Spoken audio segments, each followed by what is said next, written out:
Have you guys ever seen a $500 shrimp? Well, today we are talking about galaxy shrimp that can retail for almost $500. They're absolutely stunning. They're easy to keep.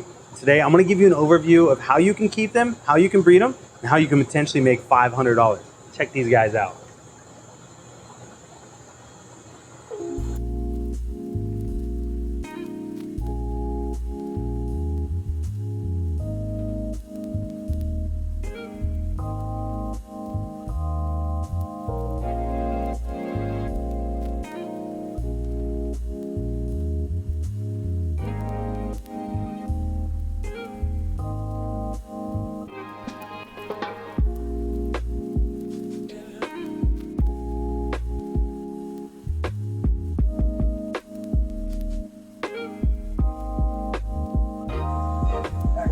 What is going on at Shrimp Keepers today? We're talking about one of my favorite shrimp.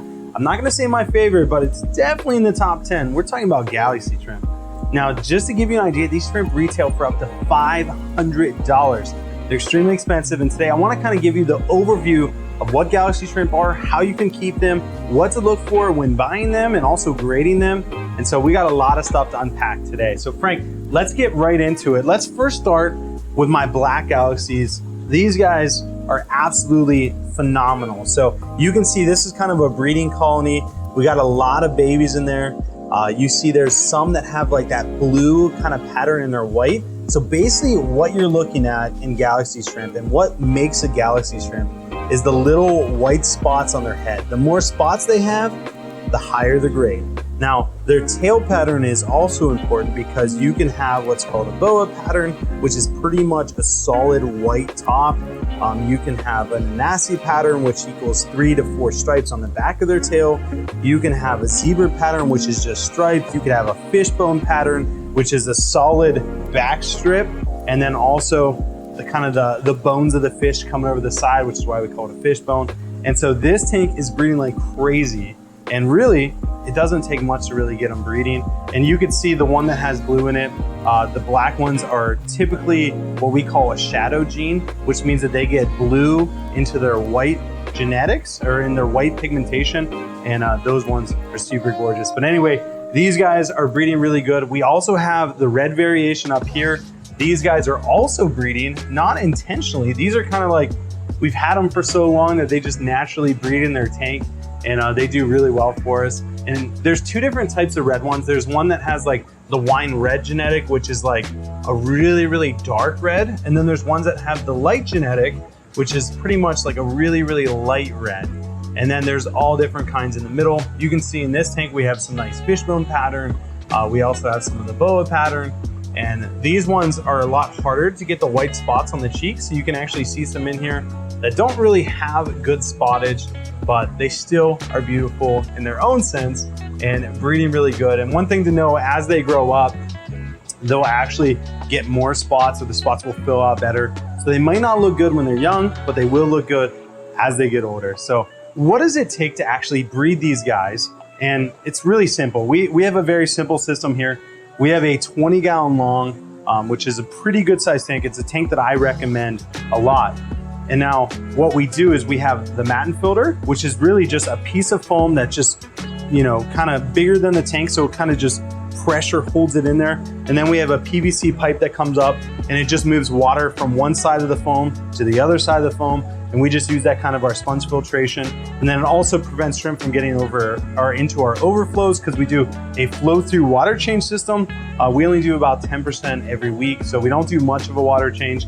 And we use Brightwell shrimp soil as the substrate. We're actually using Rio Cafe in this tank. And again, they really pop on this substrate. And then in the red Galaxy tank, we're actually using the black substrate, which I think is Rio Escuro. And so two different substrates. I like the way the brown contrasts with the Galaxy shrimp, so that's probably what I would go for. But let's check out our other two tanks that are down here. These are the newer ones. These are the ones you're probably gonna see when we're selling them. And these are the ones you're probably gonna get when you buy them from Flipaquatics. So let's check those out. So another big thing that I wanna bring up as far as grading Galaxy shrimp is another thing that we look for is what we call candy cane legs, which means it's a rotation between black, white, or red, white. And so we call those candy cane legs. That's another thing we're looking for. So these are actually the ones that we sell and aren't breeding. These are the red galaxies. You can see there's a lot of really nice ones in there that have really good spots on their head. That's something that we definitely look for when grading. We look at the intensity of the color, the separation of the color, which means, you know, how good is the red and how good is the white color? When they meet, is it blended or is it separated?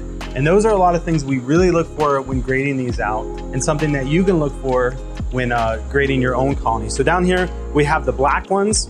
And just to give you an idea of the water parameters we keep these guys in, we aim for 150 TDS. We remineralize RO water. Our RO water, we start with 0 TDS. We mix in salty shrimp, GH+. We do not use KH because we don't want to influence the pH anyway. The Brightwell shrimp soil will actually influence the pH for us. So we remineralize it to about 150 TDS. That usually represents a 5 to 6 degrees of general hardness. Maybe a little bit more, maybe a little bit less, just depends. And these guys do fantastic for us. And if we end up not selling them, we'll actually take some of these, put them in our breeding colony, get fresh genetics in there. And these guys are honestly super prolific. And people worry because of the high price tag, you know, they must be difficult to keep. It's not true. They're actually extremely easy because they have such a diverse genetic pool that they do really good for us, and they'll do really good for you. They can actually survive in a higher pH than 7. It's not recommended, they're not gonna breed in that, but they can survive. And we found that out on accident, but it does happen here. And so these guys are just a beautiful shrimp that are gonna make a great addition to your collection. All right, so I saw something cool, and before we end the video, I wanted to talk about this. This is one of our really high grade shrimp. It actually has that nice shadow genetic in it. It's got a really nice back pattern. It's almost solid white on the top, some spots on the side. And the front has so many spots, it almost creates a solid pattern. So very beautiful shrimp. And there's another one in here that's actually getting close to it that is a nice big buried mama. So really excited to see that.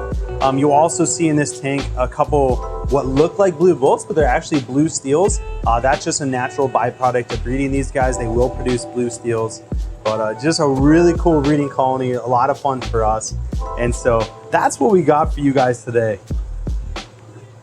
Well, I hope you guys enjoyed the video. I hope you actually learned a little bit about galaxy shrimp, how easy they can be, the grading of them. And if you get that really sexy, good grade shrimp, you can get almost $500 for that bad boy. So it's a really fun shrimp to breed because you never know what you're gonna get. And if you're into mixing genetics and kind of breeding for pattern, these guys are a lot of fun. So I hope you guys make it a great day. As always, God bless. We'll catch you on the flip side.